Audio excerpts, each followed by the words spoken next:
only NBA topic of the day, but I think it's a big one because it revolves around one of, I'd say, the most high-profile team in basketball for the last decade, my Golden State Warriors, and certainly amongst some of the contenders out west. When you think about the Nuggets, the Lakers, I think Sacramento potentially takes another step forward this season. I'm not a believer. I'm more of a believer in Phoenix now than I was when the Beal trade was made because I liked how they kind of rounded out their bench. Some of those guys are up there in age, so what can they give you? But I don't believe in the Suns for this reason. They don't have a point guard.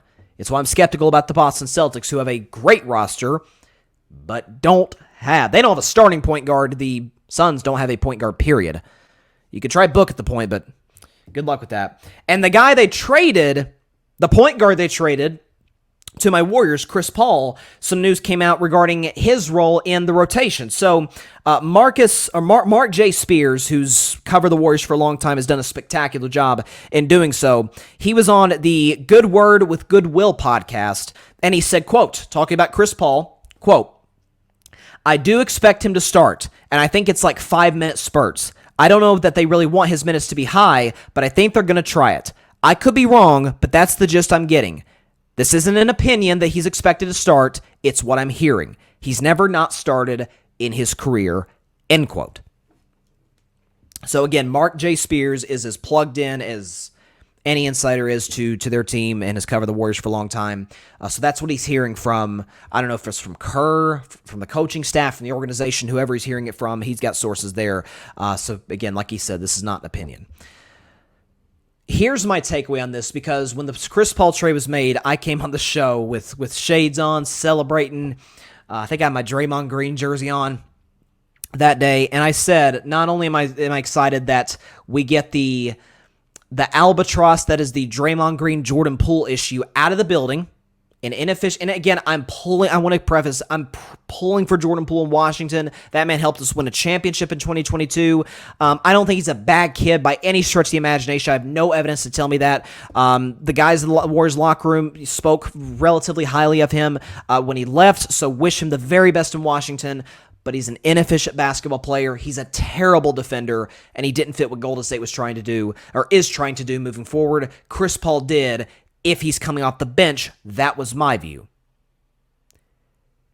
I think the Warriors are looking at one of two ways to approach this. If this report is true, I have no reason to believe it isn't true, given the source that it's coming from. If Chris Paul's in the Golden State Warriors starting lineup, here's why I think that is. The first reason is he mentioned Chris Paul has never come off the bench one game in his NBA career. That is absolutely true. Chris Paul has every game that he's ever played in his NBA life, he has started. And obviously the Warriors lineup without Chris Paul, you would think, would be Splash Brothers, Draymond, Wiggins, Looney. Well, now it's, okay, who do you take out? You probably take out Looney and take Looney out of the starting lineup. Now, Looney's come off the bench before. He's Iron Man. He hasn't missed a game in 2 years. So you'd have Steph, Clay, CP3. CP3's not playing the 3, obviously, but so let's call the backcourt of Steph and Clay. Steph and CP3, Clay's at the 3, then you got Wiggins and Draymond is your 5. And I know what you're thinking because it's exactly what I'm thinking. That is a really small lineup. I mean, Draymond Green is 6'6.5" in shoes probably, and he's your big. Wiggins is probably around 6'7", but Wiggins isn't going to play the 5. Obviously, he's never played that in his career. He's not going to start now. And then you got 2 small guards in CP3 and Steph, and then Clay playing the 3, and he's kind of a small 3. What do? There could be a method to that madness for Steve Kerr to say, okay, I will give in to Chris Paul. Chris Paul's a future first ballot Hall of Famer. We're going to put him in position to say, okay, you could start. But if things start to go haywire, and again, I would not like that starting 5, as a Warriors fan, I wouldn't like it. If the Warriors start at the gates and they're 4-7, their opening schedule is kind of rough because they play a ton of road games. We know they struggled on the road last season. They're not going to go 11-31 on the road this year, but that's still a tough way to start your schedule. Kerr can go to Chris, and Kerr's perfectly fine with having uncomfortable conversations with his players and say, Chris, what do you want?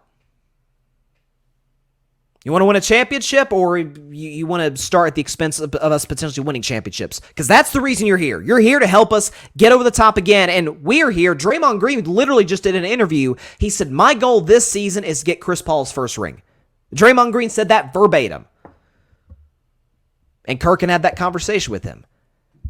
The second reason, and honestly, I actually think the more likely reason Chris Paul starts, if he indeed does, and I haven't heard this suggested. You roll with Steph and CP3 in your backcourt, Klay Thompson at the 3, Wiggins at the 4, Looney at the 5, Draymond's your 6th man. Never forget the fact Draymond came out. Remember, Draymond got the insane suspension from Game 3 against the Sacramento Kings. Missed that game. Warriors won. Looked great in doing so. And Draymond has a conversation with Steve Kerr. There's a mutual respect and trust there. And he says, I don't want to, we struggled a little bit in spurts in games 1 and 2. I don't want to mess with the flow. Draymond's that type of teammate, obviously. He's won a lot of championships. He understands. He has an incredibly high basketball IQ, as we all know. He said, I'm going to come off the bench. And Draymond comes off the bench, is a terror defensively in Game 4, makes a massive play on Domantas Sabonis and Harrison Barnes before that in the last 2 minutes, plays well offensively, and in Game 5, scored 20-plus coming off the bench. That was the first time Draymond scored over 20 since Christmas of 2019. I remember that stat because it was so mind-boggling. Draymond leads the second unit rather than CP3. Is that something the Warriors may want to try out? Again, I think this first, up until about Christmas, is just going to be an experimentation for Golden State. They know seeding doesn't matter. It doesn't. They were the 6th seed, made the second round. Who do they play? The 7 seed Lakers.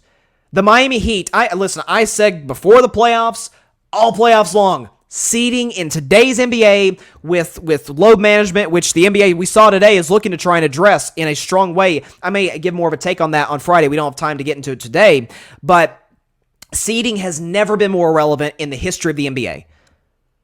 The Miami Heat, I think, validated that opinion that I had and got to the NBA Finals as the 8th seed and winning a Game 7 on the road in Boston, who had the second best record of basketball. The Warriors were the 6th seed, got to the second round. The Lakers were the 7th seed. They got to the Western Conference Finals. Seeding doesn't matter. The Warriors know that. They can go on the road and win road playoff games. That's not some of the Warriors' best wins in the dynasty have come on the road.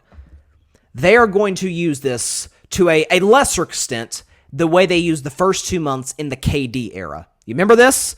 The Warriors were great. They got off to an awesome start. Not to the start they got off to the 73-9 season, but they went 73-9. It's hard to replicate that. The record was good, but there was a few games there which I remember watching as a Warriors fan back in the day and like, this doesn't look that pretty. We're just beating teams on sheer talent. But it looks kind of weird. Do they gel that well? And then there was a game against Cleveland. It was the Christmas Day game. Remember Kyrie hit the game-winning shot with 3 seconds left? It was probably one of the best NBA Christmas Day games ever. And I say that as a fan of the team that lost. It was incredibly entertaining.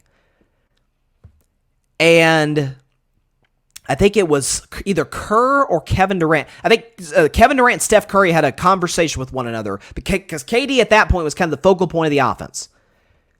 And KD and Steph had a conversation. Steph would often defer to KD, and they basically came to the realization, like, man, Steph's got to be aggressive too. Steph's 2-time MVP. Steph's got to get his. And they took off.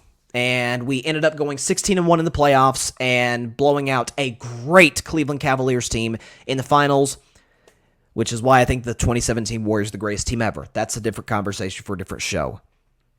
Could the Warriors with Chris Paul, because it is a little bit of an odd basketball fit, do the exact same thing the first 2 months of the season? Absent a great record, of course. I don't know. One of two people are going to the bench in the long run. CP3 or Draymond Green. I think Draymond's at the stage of his career where he's saying, okay, I just got another big contract. Obviously, I've got the deal lined up with TNT. I'm going to be on Inside the NBA whenever I'm done. My goal, first and foremost, is to win titles, to win more titles with Steph and Klay, to stay in Golden State. He reaffirmed his loyalty there with the multi-year contract. I don't think it would I mean, Draymond suggested himself to Steve Kerr to come off the bench. He knows his All-Star days are past him, but he knows he could still be an integral part to the Warriors winning the championship. I think it's on the table. So when I saw this report that Chris Paul is going to start, and there's this whole, oh man, that's a very small lineup. It absolutely is. And I think if Chris Paul starts, there's a good chance it probably ends up being Steph, Chris Paul, Klay Thompson, Andrew Wiggins, Draymond Green in the starting five against the Phoenix Suns game 1 of the season. And then obviously the following games after that.